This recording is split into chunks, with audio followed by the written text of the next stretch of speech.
Programme के अॻियां वधाईंदे हाणे दावत ॾींदसि हिकु यंग लॉयर ऐं पोरियत मज़ाहिमत जे अॻवान मसरूर शाह खे त हू अचनि ऐं महिरबानी करे पंहिंजे 8 मिंटनि में ई पंहिंजी स्पीच जेकी आहे उहा मुकमल कनि। Thank you so much. महिरबानी। GSN सब खां पहिरियां शुक्रगुज़ार आहियां Sindhi association of north America जो जिन मौक़ो ॾिनो हिन मौज़ू ते ॻाल्हि ॿोल करण जो। जीअं त ॿुधायो वियो त टाइम 8 मिंट आहे। 8 मिंट माना 16 मिंट जेका प्रेसिडेंट पहिरियां ॿिनि तकरीरनि में ॾिसी वियासीं, पर मां कोशिशि कंदुसि त जीअं 5 कुझु नुक़्ता हुआ, कोशिशि कंदुसि त हीउ जेको टॉपिक आहे उन ते ई आउं ॻाल्हि ॿोल कयां त ही एक्सिस्टेंशियल थ्रेट जेको आहे सिंधी सोसाइटी खे एक्सट्रीमिज़म जो, उन ते ॻाल्हि ॿोल रखा। उन में कुझु 5 खां 6 नुक़्ता हुआ, पर हाणे उनखे आउं शॉर्ट करे पंहिंजे कोशिशि करे पंहिंजे टाइम में 2-3 अहम नुक़्तनि ते ई ॻाल्हि ॿोल रखां थो।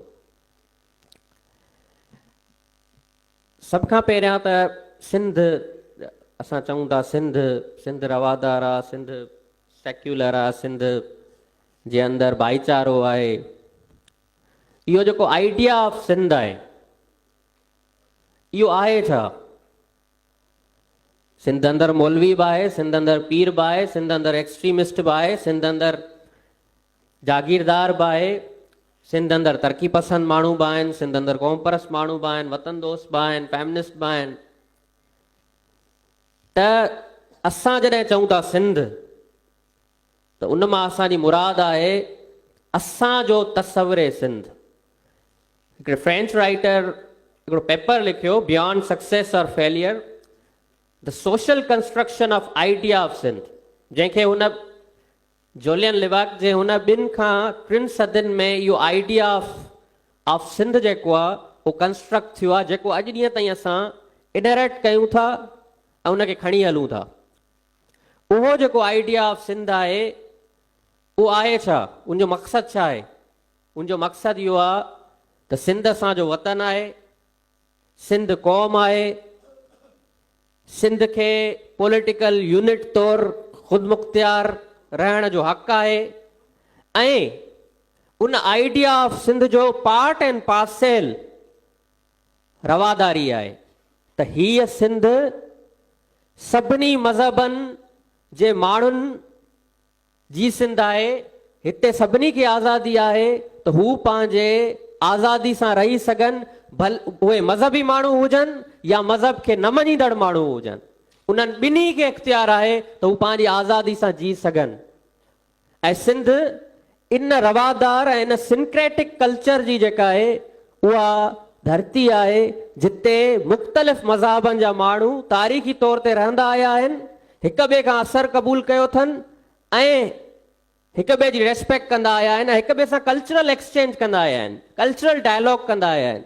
भिटाई जो रिसालो कल्चरल डायलॉग आहे, जिते नानक पंथनि जो बि ज़िक्र आहे, जिते अवल अल्लाह अलीम जो बि ज़िक्र आहे, जिते केॾारे जो ज़िक्र आहे, त उते असांखे मुख़्तलिफ़ जेके आहिनि ॿिए जेके रिवायतूं आहिनि, भक्ति रिवायत आहे, उहा बि उन रिसाले में आहे। त इहो अकासी आहे उन सिंध जी जेका सिंक्रेटिक आहे, जिते रिलीजन्स जे अंदरि बाउंड्रीज़ कोन्हनि, हिकिड़ियूं अहिड़ियूं बाउंड्रीज़ जेके ॿिए खे बर्दाश्त न कनि। त इहो आहे आइडिया ऑफ सिंध, जेको 19वीं सदी में, 20वीं सदी जी शुरूआत में असांजा उहे दानिश्वर, उहो दयाराम गिदूमल हुजे, उहो जेठमल परसराम हुजे, उहो गुरबख्शाणी साहब हुजे, ऐं बाद में जोयो साहब हुजे, GM सैयद साहब हुजे, पलीजो साहब हुजे, इन ई असां आइडिया खे कंस्ट्रक्ट कंदा आया आहियूं। त बुनियादी तौर ते सिंध हिकिड़े पासे उनजो पॉलिटिकल डिस्कोर्स आहे, वतनियत जो डिस्कोर्स आहे, ऐं उन वतनियत जो पार्ट एंड पार्सेल सेक्युलरिज़म आहे, रवादारी आहे। हिकिड़ो इहो पासो। हाणे उन सिंध खे बेसिकली थ्रेट आहे। मौलाना राशिद महमूद सूमरे जी सिंध खे थ्रेट कोन्हे, के पीर जी सिंध खे थ्रेट कोन्हे। थ्रेट जेको आहे इन सिंध खे आहे, जंहिंजो आइडिया मां तव्हांखे ॿुधायो त जॾहिं असां सिंध चऊं था त उन मां मुराद ख़ासि तसवुरे सिंध आहे, जेको असां वटि आइडिया सिंध आहे, जंहिंखे असां तरवीज करणु चाहियूं था। हाणे ख़तरो छा मां आहे? एक्सट्रीमिज़म मां, रिलीजियस एक्सट्रीमिज़म मां। इहो रिलीजियस एक्सट्रीमिज़म जी बला जा ॿ सोर्स आहिनि। सभ खां पहिरियां इहो असांखे सम्झणो पवंदो त हीउ रिलीजियस एक्सट्रीमिज़म ट्रेडिशनल फिनोमिनन कोन्हे, प्री मॉडर्न फिनोमिनन कोन्हे। It's a purely modern imperialist political project. Yes, Zionism बि इमेजिन करे थो हिकिड़ी ओल्ड बिब्लिकल लैंड खे, पर छा ज़ियोनिज़म का ट्रेडिशनल फिनोमिनन आहे? न, ज़ियोनिज़म जेको आहे उहो late 19th and 20th sanctuary जो हिकिड़ो पॉलिटिकल प्रोजेक्ट हुयो त मेडिटेरेनियन ते असांखे यहूदियुनि जो हिकिड़ो स्टेट ठाहिणी आहे। इहो ज़ियोनिज़म हिकिड़ो political project, modern political project. ईअं ई रिवाइवलिस्ट मूवमेंट्स हलियूं एक्सट्रीमिज़म जूं इस्लाम जे अंदरि, जिन चयो त असां जेको आहे इस्लाम खे हिकिड़ी मॉडर्न जेका आहे नए अंदाज़ में रिवाइव कंदासीं, कैलिफेट खे, स्टेट खे, हिकिड़ी रिलीजियस स्टेट खे। त उन्हनि जूं जेके वोकेबुलरी आहे उहा प्योरली मॉडर्न आहे।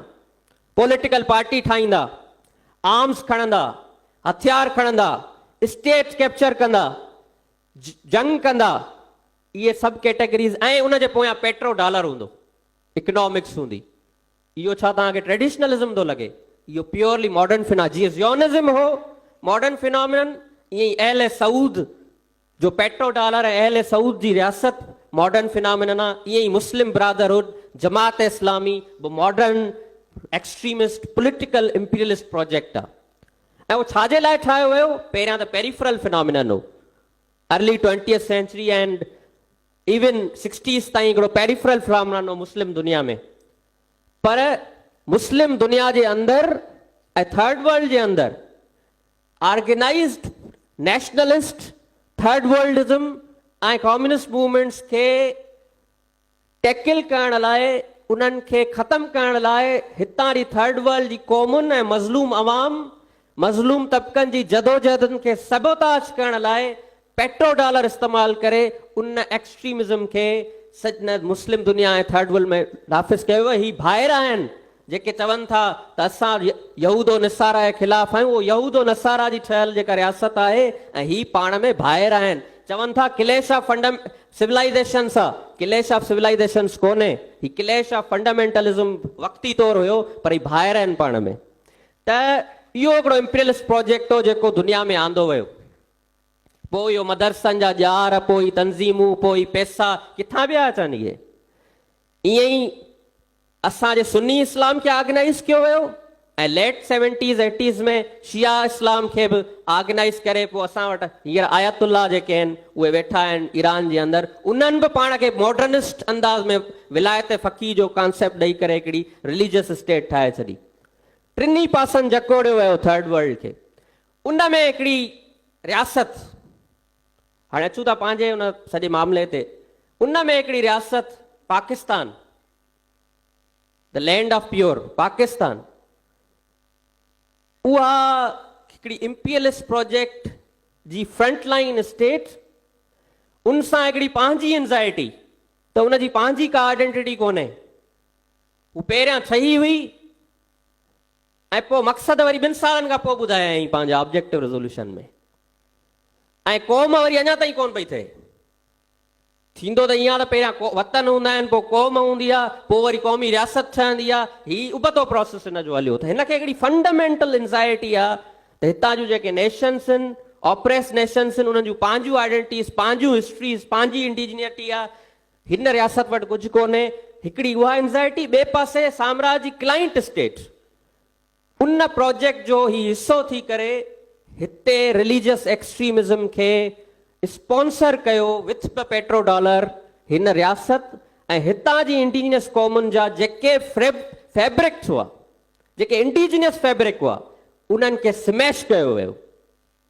उहो पख्तूनख्वा जो फैब्रिक हुजे, गुज़िरियल 30 सालनि में हुननि जा जेके जिरगे जा, हुननि जा जेके क़बाइलियत जा, हुननि जा जेके लोकल इंस्टीट्यूशन्स आहे, उनखे शूरा सां तब्दील, तालिबान शूरा सां रिप्लेस करे हिननि जेको आहे उन पूरे समाज खे बाहि में विझी छॾियो आहे। पारा चिनार में जेको कुझु थी रहियो आहे उहो उनजो अक्स आहे।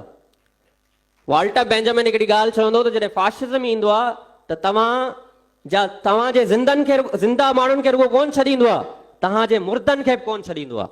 ही डॉक्टर शाहनवाज़ जो जेको लाश साड़नि पिया, ही छा हो? मारे त छॾियनिसि पर मुर्दनि खे बि कोन छॾींदा आहिनि। हिन रियासत बि असांजे मुर्दनि खे बि कोन छॾियो आहे। जेको असां जूं निशानियूं कराची सिंध जी मारी गुलहसन कलमती साहब लिखियो, उनजो महाग अमर जलील साहब लिखियो आहे। उन लिखियो आहे त जॾहिं पार्टीशन थी त हाईकोर्ट जी जेका अॼु बिल्डिंग आहे हिते गांधी जी जो वॾो मुजस्बो हुयो, पोइ जीअं ई पाकिस्तान चयो त उनखे विधनि रसा विझी उनखे किरायनि, उनमां जेको नंढड़ो लोहो निकितो उहो अॼु बि सोल्जर बाज़ार मां उनमां हलीम जेको आहे कराची में हले थो। ऐं निश्तर पार्क में, सरदार पटेल पार्क में हिननि खे सरदार पटेल जी सियासत नज़र आई, उनमें निश्तर उनजो नालो रखी छॾियनि निश्तर पार्क। ऐं बंदर रोड ते हिननि खे बंदर नज़र कोन आया, इन करे उहो थी वियो इमेजिना रोड। ऐं उमरकोट में हिननि खे अमरकोट में हिंदुइज़म नज़र आयो, उनखे करे छॾियनि उमरकोट। त हिननि असांजे मुर्दनि खे बि कोन छॾियो आहे। इहो पूरो प्रोजेक्ट इहो छो नाफ़िज़ कयो वियो? हिकिड़ो हिन रियासत वटि आइडेंटिटी कोन्हे, ॿियो त जेकॾहिं हिन तां जी मज़लूम क़ौमुनि ऐं अवाम जी आइडेंटिटीज़ खे खसींदासीं, वेगाणो कंदासीं, उन्हनि ते ज़ोरीअ हिकिड़ी मज़हबी तशरीह नाफ़िज़ कंदासीं जेका कंहिं ॿिए राय खे तस्लीम नथी करे, हिकिड़ो ख़ासि सुन्नी इस्लाम असां जॾहिं हिननि ते इम्पोज़ कंदासीं त पोइ ही पंहिंजी तारीख़ बि विसारींदा, पंहिंजा रिसोर्सिस बि विसारींदा, पंहिंजूं सभु शयूं विसारींदा। पोइ ॾाढो सवलो आहे हिन क़ौम खे, हिननि क़ौमुनि खे फुरणु। इहो पूरो प्रोजेक्ट। हाणे आख़िरी जेका ॻाल्हि मां सिर्फ़ु करणु चाहियां थो त इन सॼे मामले में जेका आइडिया ऑफ सिंध जी मां ॻाल्हि कई, त उहो त विढ़ंदो आयो आहे हिन स्टेट सां। उहो सेक्युलर सिंध जो आइडिया, उहो क़ौम हुजण जी ॻाल्हि, त उहा क़ौमी आज़ादी जी ॻाल्हि, क़ौमी ख़ुदमुख़्तियारी जी ॻाल्हि, रिसोर्सिस जे मालिकी जी ॻाल्हि जेका असां कंदा रहिया, उहा त इन ॿ क़ौमी नज़रे सां विढ़ंदो आयो आहे, हिन जनरल ज़िया जी पैदा कयल एक्सट्रीमिज़म सां विढ़ंदो आयो आहे। पर अॼु let's come to the political status को टुडे। अॼु असांजो पॉलिटिकल स्टेटस को छा आहे? मां सम्झां थो ॿ टे शयूं थियूं आहिनि। हिकिड़े पासे असां वटि हिकिड़ी सेंट्रिस्ट टाइप रूलिंग पार्टी आहे, हिकिड़ो स्टेटस को मेजर जेको स्टेटस को आहे इहो आहे पॉलिटिकल स्टेटस को। उहे एतिरे हद ताईं त ॻाल्हि कंदा आहिनि, जॾहिं इक़्तिदार में न हूंदा आहिनि त ईंट से ईंट बजा देंगे, या उहा ॻाल्हि कंदा आहिनि सिंध कार्ड जी, या उहे कॾहिं सूफ़ी थी वेंदा आहिनि, पर जॾहिं इक़्तिदार में हूंदा आहिनि त पंहिंजे गवर्नर जी मालिकी कोन करे सघंदा आहिनि। जॾहिं इक़्तिदार में हूंदा आहिनि त कादियानियुनि खे काफ़र बि कंदा आहिनि, जनरल असलम बेग खे अवार्ड बि ॾींदा आहिनि, तालिबान पॉलिसी लाइ गो एड बि कंदा आहिनि। सिर्फ़ु एतिरे हद ताईं मिलिट्री सां एस्टेब्लिशमेंट सां विढ़ंदा आहिनि जेतिरे ताईं हुननि खे इक़्तिदार मिले ऐं कुझु हिसो पती हासिल कजे। बाक़ी हुननि जो का बि कंसर्न कोन्हे, बल्कि हुनजो जेको ॿाहिरियों फेस आहे हू भले ॾेखारनि त असां वटि सेक्युलर लिबरल असां फेस आहे, हुननि जो पावर बेस्ड लैंडेड इलीट आहे। जिन जागीरदारनि जी ॻाल्हि थी, हुनजो पावर बेस्ड लैंडेड इलीट आहे। त हिकिड़ी त लैंडेड इलीट ते बेस्ड पावर स्ट्रक्चर आहे। हाणे जितां 40, 60, 70 सीटूं मिलंदियूं, उन जे ॻाल्हि खे मञियो वेंदो या उन नंढड़े हिकिड़े क्लास जेको पार्टी में वेठल आहे उनखे ॿुधो वेंदो? ज़ाहिरी ॻाल्हि आहे, जितां 40, 60 सीटूं लैंडेड इलीट मां हूंदियूं उनखे मञियो वेंदो न। पोइ डॉक्टर शाहनवाज़ जो क़त्ल थियो त पंहिंजे ई MNA खे अञा ताईं शौकास बि कोन ॾिनो अथनि, छो जो ज़ाहिरी ॻाल्हि आहे MNA आहे। त हिकिड़ो इलीट, हिकिड़ी जेका असां वटि स्टेटस को आहे उहो इहो आहे। ॿियो जेको मामिलो आहे उहो इहो आहे त सिंध जे अंदरि हिकिड़ी फ्रेगमेंटेशन थी आहे, यानी 90s ऐं 2000 खां पोइ जेको ई आइडिया ऑफ सिंध आहे, सेक्युलर सिंध जो आइडिया, असांजो तरक़ी पसंद नैरेटिव, उहो डिफ्यूज़ फॉर्म में त एग्ज़िस्ट करे थो, पर असांजा पॉलिटिकल जेके स्ट्रक्चर्स आहिनि उहे आउटडेटेड हुजण जे करे फ्रेगमेंट थी विया आहिनि। अॼु उहे ई अपीस पिया कनि जेका मैडम ॻाल्हि कई, जागीरदारनि खे, मुलनि खे अपीज़मेंट जी पॉलिसी, जीअं पख्तूनख्वा जे क़ौम परस्तनि अपीज़मेंट जी पॉलिसी कई हुई, तालिबाननि सां ऐं मुलनि सां अॼु घर खां ॿाहिरि कोन था निकिरी सघनि, ईअं ई असांजा तरक़ी पसंद नैरेटिव की मालिकी कंदड़ पॉलिटिकल पार्टीज़ ख़ुदि अपीज़मेंट जी पॉलिसी ते हलनि थियूं। उन्हनि मौलवियुनि सां उन्हनि जागीरदारनि सां। नतीजे में जेको तरक़ी पसंद नैरेटिव आहे इहो डिफ्यूज़ फॉर्म में एग्ज़िस्ट करे थो। उहो समाजी तंज़ीमुनि जी सूरत में एग्ज़िस्ट करे थो, सिविल सोसाइटी जी सूरत में एग्ज़िस्ट करे थो, कल्चरल एक्टिविज़म जी सूरत में एग्ज़िस्ट करे थो, फर्दनि जी सूरत में एग्ज़िस्ट करे थो, हिन अंदाज़ में एग्ज़िस्ट करे थो, पर ऑर्गेनाइज़्ड पॉलिटिकल फोर्सिस जी सूरत में कमज़ोर थियो आहे। ऐं जॾहिं इहा सूरत हाल थी आहे त पोइ स्टेट जी स्पॉन्सरशिप त आहे एक्सट्रीमिज़म खे, इंपीरियलिज़म जो पेट्रो डॉलर त आहे, पर जीअं मैडम ॻाल्हि कई त समाज जे अंदरि बि उन्हनि खे उहो स्पेस मिले थो जंहिं स्पेस खे उहे ऑक्यूपाए कनि था। ऐं समाज छा आहे असांजो? समाज इहो आहे त असांजो समाज ट्रेडिशनली टुटी रहियो आहे। असां जो शहर ॻोठ टुटी रहिया आहिनि। अॼु बि रिपोर्ट आहे त सिंध में 60 सैकड़ो नौजवान आहिनि ऐं सिंध जी ज़रई मईशत जे अंदरि ॻोठनि जी जेका इनकम आहे उहा नॉन एग्रीकल्चर सेक्टर्स मां अचे थी ॻोठनि जे अंदरि, यानी नंढा रेड़ा हलाइण, नंढो सर्विस सेक्टर जे अंदरि, यानी असां समाज ट्रेडिशनलिज़म मां टुटी रहियो आहे। उहो हिकिड़ो महरूमियूं पैदा करे रहियो आहे। हिकिड़े पासे त रूलिंग पार्टी पेट्रोन ऐं क्लाइंट ऐं करप्शन जे सूरत में एग्ज़िस्ट करे थी, उहो त चंद माण्हुनि खे का स्पेस मिली वियो, सिस्टम में त मिली वियो, पर हीउ जेको पूरो यूथ बल्ज आहे, हीउ जेको पूरो अवाम आहे, इहो किॾे वञे? इहो सिस्टम में इनकॉपरेट नथो थी सघे, उहो फ्रस्ट्रेटेड आहे। ऐं पोइ फैशिज़म छा कंदो आहे? फैशिज़म इहा शइ कंदो आहे त एग्ज़िस्टिंग जेके एंज़ाइटीज़ आहिनि उनखे डिस्प्लेस कंदो आहे टुवर्ड्स समथिंग अदर। असां सिंधी में चवंदा आहियूं बाबा फलाणे ते कावड़ हूंदी आहे, पोइ कढंदा ॿिए ते आहियूं, हिनखे साइकोलॉजी में चइबो आहे डिस्प्लेसमेंट। पॉलिटिक्स जे अंदरि बि डिस्प्लेसमेंट हूंदी आहे। फैशिज़म समाज जे अंदरि जेके टुटल समाज जे अंदरि जेके एंज़ाइटीज़ आहिनि, जेके महरूमियूं आहिनि नौजवाननि जे अंदरि, उन्हनि खे हिकिड़ी फॉल्स सेंस ऑफ कम्युनिटी ॾींदो आहे। हीअ मज़हबी जमातुनि जा फॉलोअर कीअं हूंदा आहिनि? उन्हनि वटि हिकिड़ी फॉल्स सेंस ऑफ कम्युनिटी हूंदी आहे त बाबा असां हिकिड़ी कम्युनिटी आहियूं, ऐं उन्हनि खे कॉन्स्टेंट पैरानोया में रखियो वेंदो आहे। उन्हनि जी कावड़ खे, महरूमियुनि खे डिस्प्लेस करायो वेंदो आहे पोरियतनि ते, औरतुनि ते, ट्रांस ते ऐं सभई वीकर जेके सेक्शन्स आहिनि उन्हनि ते। नतीजे में ही मुलनि जी जेका आहे औरतुनि ते घणी कावड़ छो हूंदी आहे, ट्रांस ते वधीक कावड़ छो हूंदी आहे? इन करे जो उहो जेके सभु महरूमियूं आहिनि उहे डिस्प्लेस कंदा आहिनि हू बुनियादी तौर ते इन्हनि वीकर सेक्शन्स ऑफ सोसाइटी ते।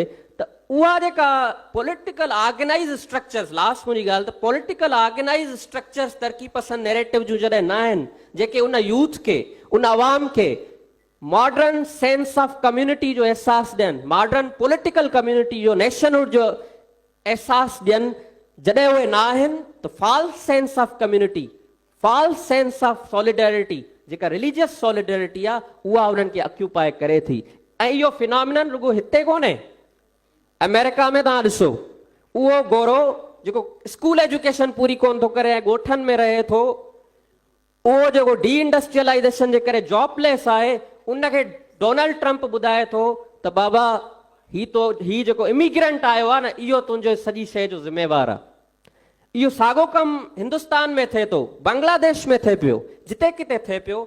त जंहिं शइ जी ज़रूरत आहे 20th सेंचुरी जो तजुर्बो असांखे ॿुधाए थो त रेडिकल राइट सां कॾहिं बि सेंट्रिज़म कोन विड़ी सघियो आहे, अॼु बि कोन थो विड़ी सघे। कैमला हैरिस ट्रंप सां नथी विड़ी सघे, कांग्रेस बीजेपी सां नथी विड़ी सघे, अवामी लीग जमात इस्लामी सां बांग्लादेश में नथी विड़ी सघे। रेडिकल राइट सां हमेशह रेडिकल प्रोग्रेसिव पॉलिटिकल लेफ्ट विड़ी आहे।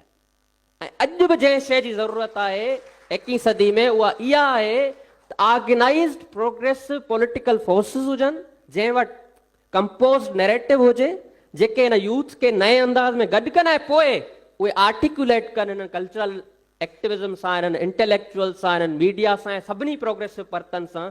जॾहिं इहो पासो थींदो त पोइ हिन एक्सिस्टेंशियल थ्रेट खे असां मुक़ाबिलो करे सघंदासीं, छाकाणि जो ही मॉडर्न ऑर्गेनाइज़्ड पॉलिटिकल फिनोमेना आहे। एक्सट्रीमिज़म ही जनरल का हिकिड़ी सोच जो सिर्फ़ु ॻाल्हि कोन्हे, नफ़्सियात जो सुवाल कोन्हे, ही ऑर्गेनाइज़ पॉलिटिकल स्ट्रक्चर्स आहिनि जंहिंजे पोयां हिकिड़ी ऑर्गेनाइज़्ड स्टेट ऐं डॉलर बीठल आहे।